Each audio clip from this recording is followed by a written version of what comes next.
They tried to stifle us. They tried to dismantle our fundamental right to protest, our freedom of expression and our freedom of opinion. But we are here because the people united will never be defeated.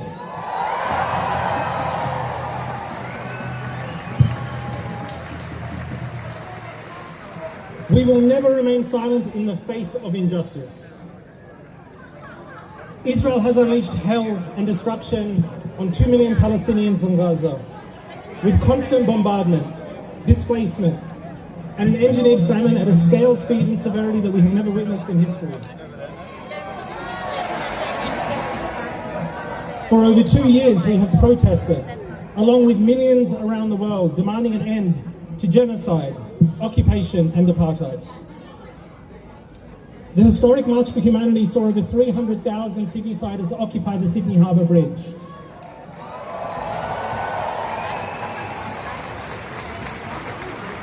And hundreds of thousands more joined us around the country. Our movement is big, our movement is strong, and our movement is loud. We have been peaceful and we have been lawful, yet the Min's government is trying to stop us from protesting a genocide.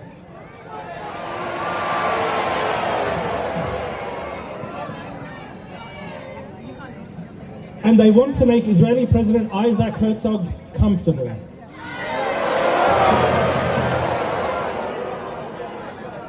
Today, this government rolled out the red carpet for the Israeli president that has advocated and overseen 2 years of genocide in Gaza. He has overseen the world's longest occupation in history and an apartheid regime that Amnesty International considers to be a crime against humanity. Today, the Australian government showed us where they stand in relation to international justice and accountability.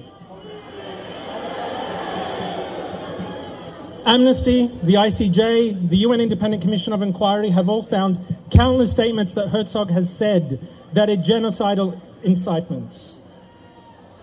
The ICC has already issued arrest warrants for Netanyahu and Gallant.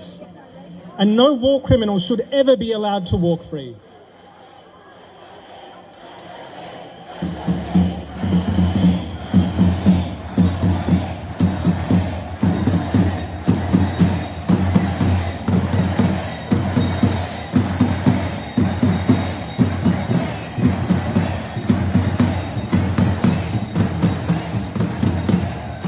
They all belong in The Hague.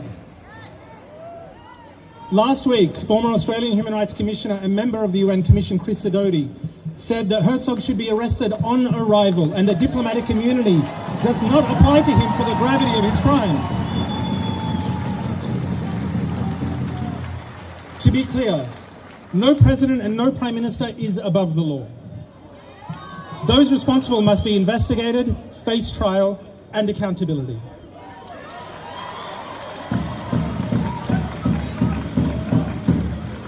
My father, a Nakba survivor from Talkaram, has to suffer the indignity of watching this government welcome President Herzog instead of holding him to account for the war crimes that he continues to do in his place of birth.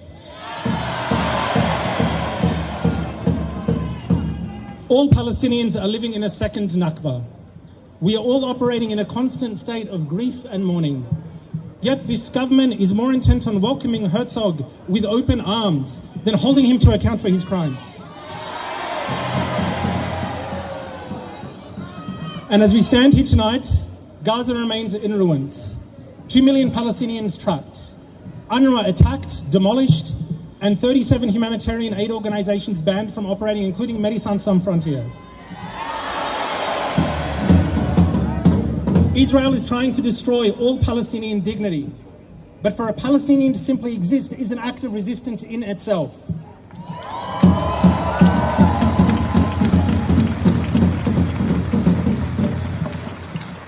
Herzog's visit is an affront to all Australians that care about human rights and peace and justice.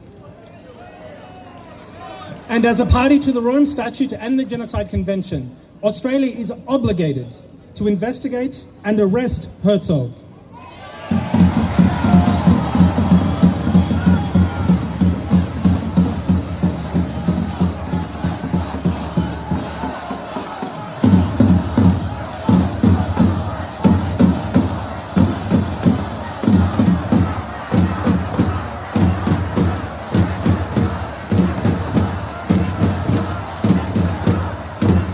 Yet the state and federal governments are more interested in punishing us for being here tonight than punishing someone responsible for war crimes, crimes against humanity and genocide.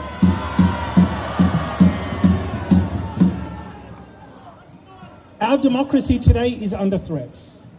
And if we don't stand together and resist, Australia risks becoming an authoritarian state where we cannot exercise our freedom to protest, our freedom of opinion, or freedom of expression.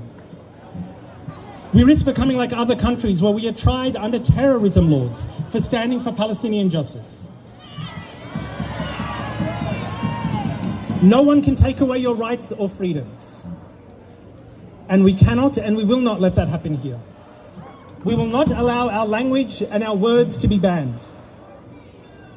Our freedom of expression, assembly, and opinion are protected under international and domestic law. Justice for Palestinians cannot wait. We stand here today to demand that Herzog, Netanyahu, and Gallant face justice for their crimes.